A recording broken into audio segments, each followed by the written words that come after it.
Hey guys, it's Ian from SS8000 Cars, and today we have in our drive a black Panamera. Now I'm sure one of the things you'll immediately say is, but hang on a second, you've got a black Panamera and it's always in your drive. And to an extent that's true, but this is the GTS variant of the Panamera. Now that's crucial in a number of different ways, but first of all, the GTS is meant to be the overly sporty Porsche Panamera. So what we have is standard adaptive air suspension, but lowered by 10 millimeters and using much firmer dampers. And you absolutely do notice it over my car. Now, I quite like this car. It's actually in non-metallic black, and it comes as standard with the Sport Design Pack, which is effectively the lowered and more protruded front spoiler, and with gloss black around the indicator and side lights here, and on the centre bit here, whereas ours, in our car, although we do have the Sport Design Pack, it's matte. Numbers, as you know, the GTS is the one that's got a version of the top engine, so the twin turbo 4-litre V8, but it's not insanely mad, so it falls somewhere between the 4S and the Porsche Turbo. So the 4S producing 434 brake horsepower or thereabouts, and the Turbo producing 550 HP. This one produces 454 brake horsepower and 257 pounds-foot of torque. Funnily enough, that is identical to my Panamera, but the crucial difference between our two cars is the fact that this comes in only a little over 2 tons and my car is 2.25, and you really do notice that on the road. One of the things I particularly like about this car is the burble that you get from the V8, and we'll start the car up for you a little bit later and you'll see exactly what I mean. It sounds magnificent, especially under light throttle. The car also comes with the sports exhaust system as standard to really accentuate and make the most of the V8 burbles. It really is a lovely sounding car. Now, this one is absolutely festooned with options, from the full LED lights to the adaptive cruise control, which are in the sides here and another one over the other side. And having done quite a few miles in the car, the adaptive cruise, which is not something that I was wild about before, really makes a difference. We have on the Golf R adaptive cruise, but the Golf R, it's not as sophisticated. So quite often, and if you're in the inside lane and you're going to the left, but there's a queue in the outside lane, the car will put on its brakes because it thinks that you're going to hit one of the cars in the queue on the outside. Whereas I think probably because here the sensors are right as far placed on the side of the car as possible, it really is intuitive. You could, as soon as you change lanes, the car knows you're changing lanes and it'll speed you up, even if it has slowed you down momentarily before because there was something in the middle lane of the motorway. Okay, let me open it up. It's the usual key. I just want to show you the engine, because I suppose this is one of the major differences between my car and this car. Now, as in mine, you can't see too much of it. I don't know whether we're able to pick up the 4.0 V8 GTS on the camera, but hopefully. Whereas mine says 2.9. All the Panamera engines are twin turbos these days. Perhaps not as far back in the compartment as you might expect. These days there's a lot of movement towards sort of front mid-engine cars. So if you look at the Aston Martin DB11, for example, the engine is practically back into the bulkhead. Still, I guess as good looking as you're ever going to get an engine to look these days. Close that up. Exactly the same as mine. It's interesting, I quite like the non-metallic black, to be truthful. I think it has a sheen to it that you lose slightly. Now obviously in the sun the metallic looks really nice. So come round, this has different 21-inch wheels, but essentially 21-inch wheels as mine does. This is in the lower sports setting for the suspension, so what you'll notice is that it's not dissimilar in the way that it's sitting to mine. It's 10 mils lower if it's in its medium setting. If both cars are in their medium setting, it would be 10 mils lower than mine. Now, one of the things about this Panamera, which I think is quite crucial in the way that it drives differently to mine, is in the suspension system. Now, they are both air suspension. When I first got in this car, I thought it wasn't air suspension because I felt that the suspension system was firmer than mine in the in the medium setting. But what I found was that this car is just slightly tuned with firmer dampers to give you more feedback from the road in the medium setting, and if you put it into sports setting or sports plus setting, again it's a notch harder than it is in mine. I quite like that. One of the things that I find, even when I've got my suspension system in the sports setting, that it can slightly wallow at speed. So if you're going down the motorway and there are some imperfections in the motorway itself, you can feel the car just going up and down very slightly, and you have to put it into Sports Plus, where you've got the dampers as firm as they can go to prevent that happening. But the offset of that, of course, is on an uneven road, it's slightly firmer ride. Here, I think they've actually got, for me, they've got the balance right. It's firmer than mine, but not too firm in the sports setting. Really very nice indeed. Different design wheels to mine, as you probably see. Quite smart. I mean, you've got to be a little bit careful with these big cars, I suppose, are having too much black. But I think because you've got the silver around the edging of the tyre and in the wheel rather, and in the middle, I think it breaks the black. So I think it looks really smart, because this, after all, it may be a sports car, but it's really a sports saloon. So if we come round the back, 4 exhausts as standard, as is the sports exhaust system. Now that's quite crucial with the V8, because I've said to you before that with the 6-cylinder engine, I didn't think personally, although a number of you disagreed with me, but I didn't think personally it was worth having the sports exhaust system, because it didn't really seem to accentuate the noise to a huge extent. On the V8, it makes quite a significant difference. And it's absolutely worth having the sports exhaust on this, although, as I said earlier, it comes as standard. You also here have the turbo wing at the back.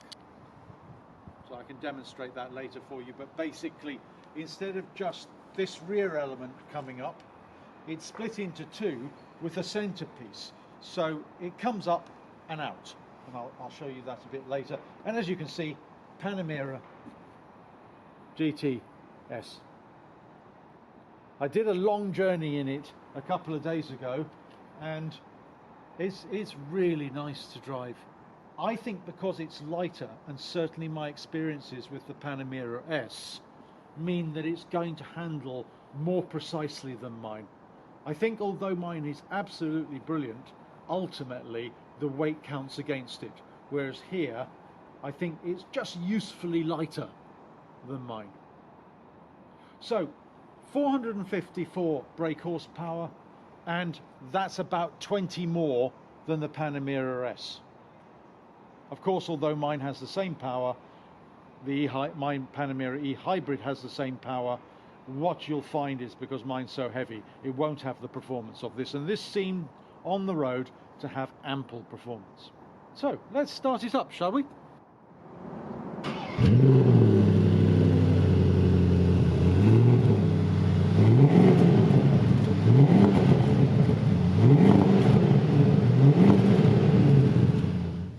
those of you that have watched my previous Panamera e-hybrid videos will be aware of what the Panamera looks like inside. You have a more liberal use of Alcantara on the seat centers and on the armrest here. This one is specified with the carbon fiber trim, which is along the front of the dash and to the doors, and also you have Alcantara on your armrests on the doors as well. So it's actually quite nice. I mean, I have the full leather package in mine, so there's much more leather in mine, but somehow the leather with the red piping suits the sporty nature, the intent that Porsche have for this car. Very, very similar inside to mine. Obviously it's missing some of the components that you have. You can see I've got the air spring height in low, which automatically puts the chassis into sport, and this is the position that I would recommend that you drive this car in. It's compliant enough, but it really gives good feedback, and you really feel where the wheels are placed on the road. And again, Porsche getting so good with their electronic steering system, the PAS system, absolutely fantastic. As much feedback, I mean, my GT3 is probably as good as I've come across, but in the Panamera it really is quite excellent as well. This car is has quite a number of optional extras inside. Obviously the sports seats come as standard with the the sports front seats come as standard with the car. So it has quite a number of options that I had to specify in mine. I don't know whether you can hear the burble of the engine inside. I think it makes a great noise. Now, I've obviously got the sports exhaust system activated on the screen in the center here, and I'm going to put the spoiler up because I want to show you the spoiler at the back. And then you have your driving modes. You can set up as normal, sport plus, and individual, and that is also reflected with the Sport Chrono package, which comes as standard with the Panamera GTS. You also have it on the toggle switch here, so you can set that here, so you can see it moving here. You also get slightly more noise in Sport Plus. You know, it's very difficult to beat a V8 burble. Although mine sounds absolutely fine, it doesn't sound anything like this. I guess that's what you need to do with an e-hybrid. You need to go for the Turbo S, which of course is based upon the 550 HP turbo engine with the electrical supplement, which is another 120, 130 brake, as far as I remember. So I think it just sounds lovely. Lovely thing to use. I have said before that the touch buttons are sometimes a little more complicated than you might like, but one thing that Porsche do is you only have to go to one screen to get at something.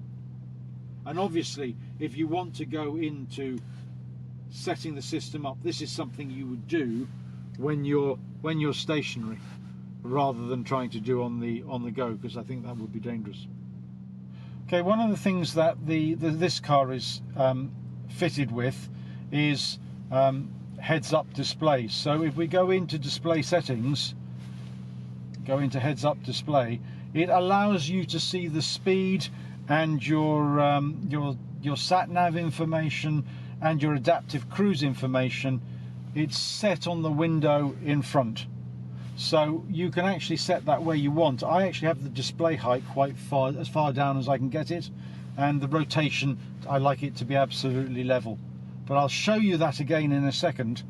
So hopefully you can see the speedometer on its own is displayed in the windscreen itself. Now, I've always thought that was a fantastic safety feature, simply from the viewpoint that you don't have to take your eyes off the road.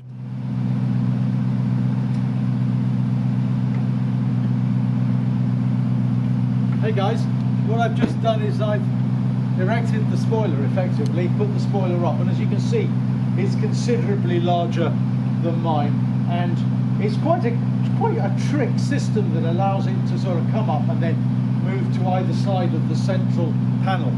And I think it actually looks quite aggressive from the rear for a 4-door saloon. That's the same on the Turbo, but not on any of the other Panameras in the range. So I've just switched the car off. It's a lovely burble, this car. I moved it round so you get a little bit of a view of the back.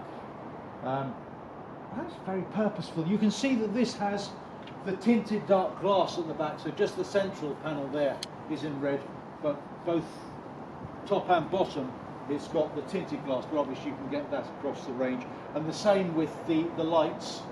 Instead of being red across here, it's also clear glass, but obviously it's red when the side lights are on. So I think, in conclusion, this is actually, I initially looked at this and I thought to myself, well, only 20 brake horsepower more than the Panamera S, well below the power that the Turbo produces. Is there really a place for this in the Panamera range? But what Porsche have done is they've really taken from their parts bin all the sporty options and made them standard.